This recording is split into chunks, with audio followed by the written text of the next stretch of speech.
It was Christmas Eve, 1971. The air was filled with festive cheer and anticipation. 17-year-old Juliane Koepcke and her mother boarded Lancer Flight 508 in Peru. They were looking forward to spending the holidays together. They were headed home, excited for the holidays. The flight was turbulent. Storms raged outside, lightning flashed. The plane shook violently as it flew through the storm clouds. Suddenly, a deafening roar ripped through the plane. Passengers clutched their seats in fear. Terror filled the cabin as the Lockheed Electra L-188 began to break apart. The structure of the plane could not withstand the ferocity of the storm. Juliane, still strapped in her seat, was ripped from the disintegrating aircraft. The force of the separation was unimaginable. She plummeted 2 miles down, strapped to her seat, spinning towards the earth. The world around her was a blur of chaos and wind. The jungle canopy rushed up to meet her. The dense foliage below was her only hope of survival in this catastrophic fall. Juliane regained consciousness on the jungle floor. The dense canopy above filtered the sunlight, casting eerie shadows around her. She felt disoriented, her body aching from the impact. She was miraculously alive, still strapped to her seat. The wreckage of the airplane was scattered around, a grim reminder of the crash. Disoriented and injured, she remembered her father's words. Her father, a biologist, had always emphasized the importance of staying calm and thinking clearly in a crisis. He was a biologist who had taught her how to survive in the jungle.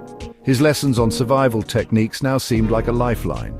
His lessons echoed in her mind: find water, follow the current. She knew that water would lead her to civilization, or at least to a safer place. With a fractured collarbone and deep cuts, Juliane began her journey. Each step was painful, but she pushed through, driven by sheer willpower.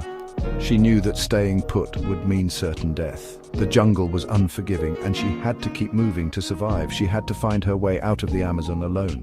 The vast green abyss stretched endlessly before her, but she was determined to make it out alive. The jungle was a dangerous and unforgiving place. Juliane battled hunger, exhaustion, and the constant fear of what lurked in the shadows.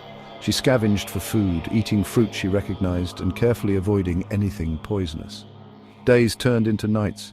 The rainforest symphony became her constant companion. She followed streams, hoping to find civilization. The memory of her mother haunted her, fueling her will to survive. After 10 harrowing days, Juliane stumbled upon a group of loggers. They were her salvation. Exhausted and on the brink of collapse, she had managed to survive the unimaginable.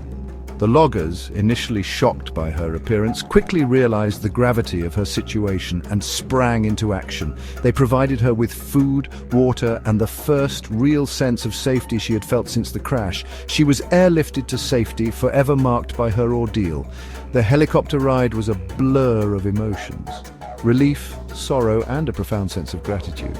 As she looked down at the dense canopy of the rainforest, she couldn't help but feel a deep connection to the place that had both tested and saved her. Juliane's story is a testament to the power of the human spirit. Her resilience and determination in the face of overwhelming odds serve as an inspiration to us all. She showed that even in the darkest of times, the human spirit can shine brightly, guiding us through the most challenging of circumstances. Years later, Juliane returned to the crash site. It was a journey of reflection and healing. Walking through the dense jungle, she retraced her steps, confronting the memories that had haunted her for so long. This pilgrimage was not just about facing her past, but also about honoring the lives lost in the crash. She faced her demons and found closure. In the heart of the jungle, she found a sense of peace that had eluded her for years. The forest, once a place of terror, had become a sanctuary where she could finally lay her fears to rest. She became a renowned biologist, dedicating her life to the rainforest that had tested her and ultimately saved her. Her work in the field of biology has not only contributed to our understanding of the rainforest ecosystem, but also stands as a tribute to her incredible journey of survival and resilience.